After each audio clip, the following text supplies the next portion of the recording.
Okay, oh, look at all these apples. Beautiful. Hi guys, I'm Val, and this is my kitchen. Today we're gonna make Bavarian apple torte. This is gonna be your new favorite dessert. And it's easy, a couple of different steps, but don't be afraid of it, okay? It's really easy, we're gonna walk through it. Here we go. First thing I wanna do is get the oven preheating, because it does need to be set to 450. So that's gonna take, this oven takes a little bit longer to get up there. So right now I'm gonna set the oven to 450. I'm going to make the apples first. I'm gonna cut the apples up to put in a mixture with sugar and cinnamon. And today I'm using this Pampered Chef apple peeler corer that I've had for like 25 years. And you do not have to have this. I'm also going to do one by hand because I had an apple with a bad spot on it. I just bought these yesterday and had a bad spot in the bag. So I'll do that one by hand and slice it thin. Basically, you want the apples to be sliced nice and thin, and this does a perfect job. So let me go ahead and start on getting that. We're gonna need 4 cups of sliced apples, and that's about 5 of these kind of medium-sized apples. I'm using Gala apples today. And let's get this started. This just makes it so quick. If you don't have an apple peeler corer, and it doesn't have to be Pampered Chef, just a nice sharp, make sure it's a good one, because you want it to be sharp enough to cut the skin off. And look at how this does it. I love it. And I'm gonna show you how I cut these up, because you can't just put this whole in the bag. I'm gonna cut these up. But first, let me get them all done. Oh, and look at all this beautiful leftover apple skin. If you have any chickens, you could throw them out to the chickens. Chickens are in right now. Chickens are in, yes.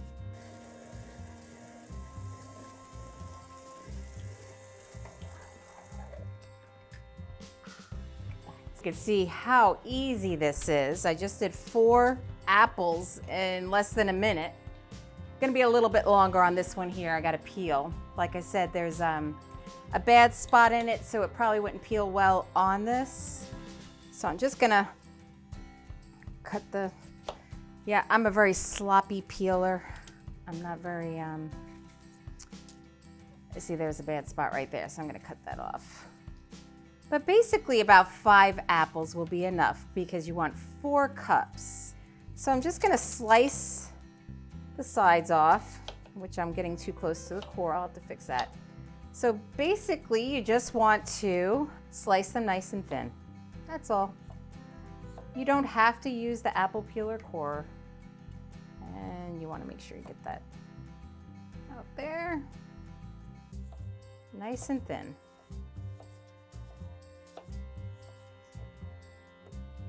Now, if you're more skilled at chopping, you could probably do 5 apples like this in a couple of minutes, but it takes me a lot longer. If you do have the apple peeler corer at home, you don't want to put the skin in. So I'm going to pull that off. That'll be for the chickens.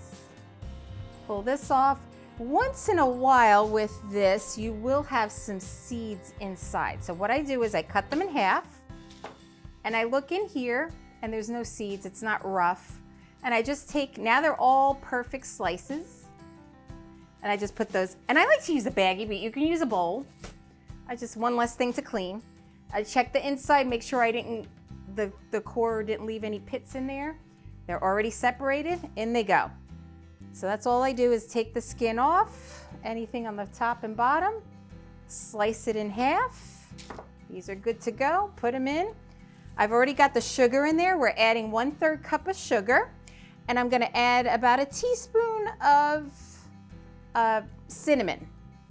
I like to get my cinnamon from the health food store, and I buy it in bulk. So I do like to purchase the, I don't know how you say it, Ceylon, C-E-Y-L-O-N cinnamon. That's the kind of cinnamon that I like to purchase. All right, and then I'm gonna add about a teaspoon of cinnamon. A little more wouldn't be too detrimental. I like a lot of cinnamon. And you're gonna notice these sitting for a few minutes. I'm shaking all the sugar and cinnamon onto the apples and trying to separate the apples. And it starts to get like even a juice in there.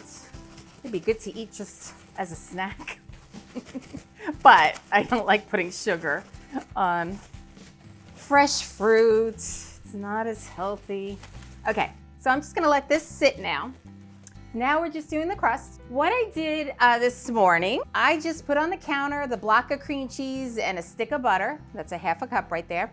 I put them on the counter. I kept them in the wrapper. I only just took them out. Kept them so that they would soften.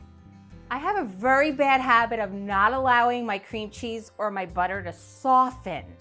And then I put it in the microwave and then I overdo it and then it's too soft. So I did perfect today. I'm so happy. I'm proud of myself. So I'm gonna put this in the mixer or just use a hand mixer if that's what you have.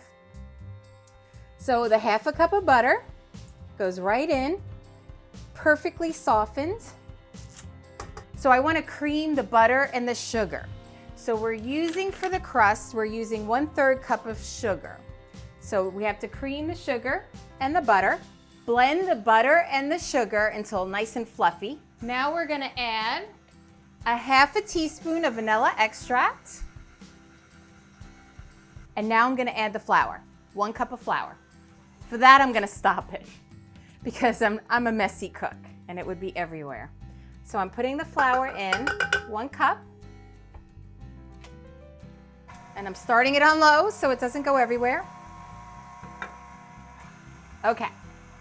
We want that to mix in together. And then we have our crust. It's done already. So you also need to have a 9-inch springform pan. I like to put it on a cookie sheet because I've gone through several springform pans, and I don't know if this has happened to you, but butter starts leaking out the bottom into the oven. So just in case, I've got this cookie sheet and it works perfectly fine with this recipe when I cook it that way. Springform pan. Oh yes, our crust is done. You don't need to mix the crust too much. Just get that flour incorporated, okay, and it's done. That's it, it's ready to go. Okay, so I'm gonna just get this whole thing into a bowl. I didn't grease the pan, no need to. And I just drop that in, and it's a nice dough that you can just spread around now. I like to get every little bit here, okay? Hands are clean, especially during this quarantine time. I've washed my hands 100 times today. So this takes a few minutes to get it because I like it to have a nice even bottom, not too thick on one spot. So I'm pushing it towards the sides. And I guess you don't have to be as perfect as I like to do it, but it's just part of who I am. It's part of me. Okay, and I'm pushing it towards the sides. It's a little sticky, but it's okay. Oh, this is gonna be so good. You're gonna love this. And you want it to come up the sides a little bit, probably about 1 inch. And you don't want that where the side meets the bottom to be too thick either. So I start pushing towards the sides, but then take that thick part at the bottom and push it up. All right, so the crust moves around just fine with your hands. We're gonna leave it at that. Oh, we're preheated and we're almost done. This really does not take a long time to make. It will look like you spent a lot of time making it. And it's just that kind of special kind of cake. So here it is, and that's ready to go. I'm gonna put it over here to the side. Now we're gonna do the filling. It's like a cream cheese filling. So it's almost like cheesecake with apples with a crust, but it's not as much cream cheese as a cheesecake would have. So get my egg ready. There's 1 egg in this. I never like to put my egg directly into the bowl because there's been several times where I've gotten a piece of shell in it. So I'm always careful for that. So I put it in another bowl, getting that ready. So right now I want to put the cream cheese in my bowl, the whole block. Oh, it's nice and soft, perfect. We want to make sure it's nice and soft. If it isn't, if you forget to take it out and get it to room temperature, be very careful about softening it in the microwave. You'll only want to do it for maybe 10-15 seconds. You don't want it to get cooked. So I have a nice softened cream cheese here, and I'm gonna add the 1/4 cup of sugar. to that. And I'm gonna mix it well until it's blended. So let's bring it over here and get it mixed and blended up. All right, we're gonna let that go a few minutes. Then I'm gonna put the egg in and the vanilla. Now, you'll notice the almond extract, I said 1/4 teaspoon to 1/2 teaspoon. If you are not used to eating desserts with almond extract, you might want to start with 1/4 teaspoon. Don't leave it out. It really does give it a good flavor. Our family, we love the almond extract. We were brought up on it in our chocolate pudding pies. I think it's a German thing. My grandmother always put almond extract in it. So I like the almonds. So I probably put about 1/2 teaspoon or even a little bit more. So almond extract is needed, but that's why I put 1/4 teaspoon or to 1/2 teaspoon. You might want to start out with 1/4 if you're not looking for that almondy flavor. All right, I'll get that up a little bit. Slow it down. Gonna add the egg. I'm going to add 1/2 teaspoon of vanilla extract. Okay. And 1/2 teaspoon of almond extract. All right, now I'm gonna turn it up a little. All right, mix that up. Wanna get it nice and smooth. All right, what was that, maybe 1.5 minutes, if that. Done. Pull this over here. Oh yeah, you see that? That's it. So I've got my crust and I'm just going to scoop in the filling and then spread the filling to the edges.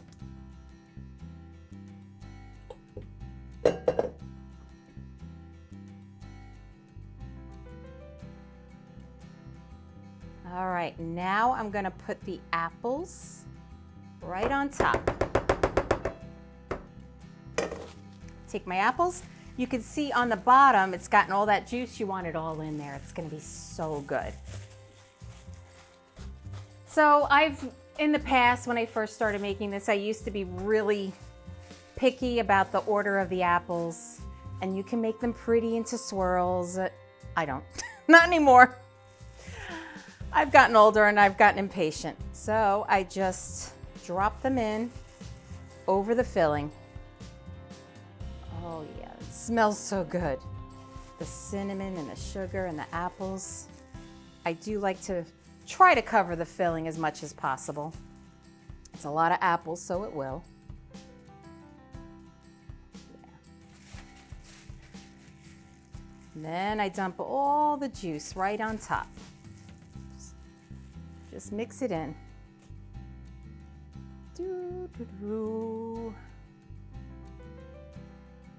All right, I'm placing it on my cookie sheet.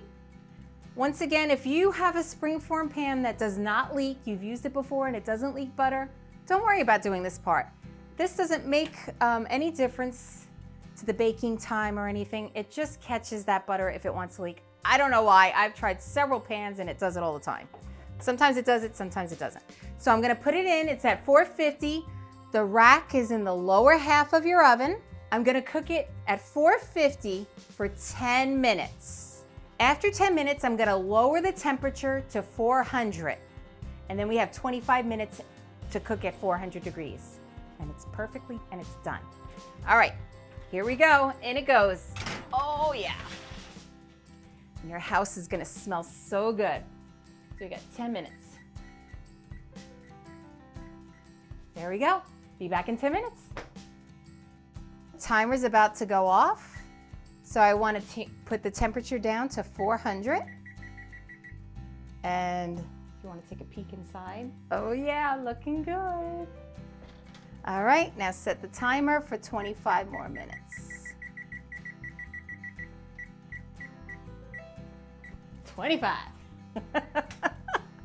All right, we'll be back. Oh, it smells so good. It's ready. It is ready. All right. It looks beautiful, sizzling, sizzling beauty. And put it on a rack.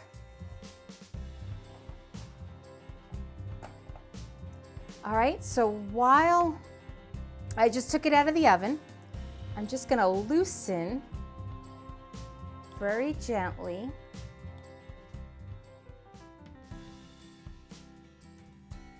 Loosen the springform pan. And I hear some sizzling because it looks like some is dripping down there, but I'm actually gonna rub it around, go around the edges with the knife, just to make sure it won't stick.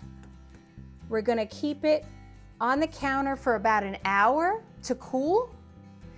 Then I'm gonna remove the rim and put it in the refrigerator. And I would say it would need at least 6 to 8 hours. Like I said, I normally do it overnight in the fridge. And we want it to be nice and cold, just like a cheesecake. All right, I'm gonna let that sit. That's it.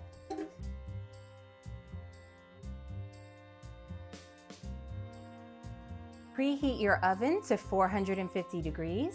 Cream butter and sugar until light and fluffy. Then add a half a teaspoon of vanilla extract. Add flour and mix well. Spread on bottom and sides of 9-inch springform pan. Toss apples with 1/3 cup of sugar and a teaspoon of cinnamon. Set aside. Combine softened cream cheese and a 1/4 cup of sugar, mixing until well blended. Blend in the egg, vanilla, and almond extracts. Pour into the pastry-lined pan. Spoon apple mixture over cream cheese layer. Place springform pan on a cookie sheet. Bake at 450 degrees, rack in lower position for 10 minutes. Reduce oven temperature to 400 degrees and continue baking for 25 minutes. Remove from oven, place pan on cooling rack. Loosen crust from rim of pan, but don't remove the rim. Once cooled, remove the rim, then cool completely in the fridge. And then you enjoy.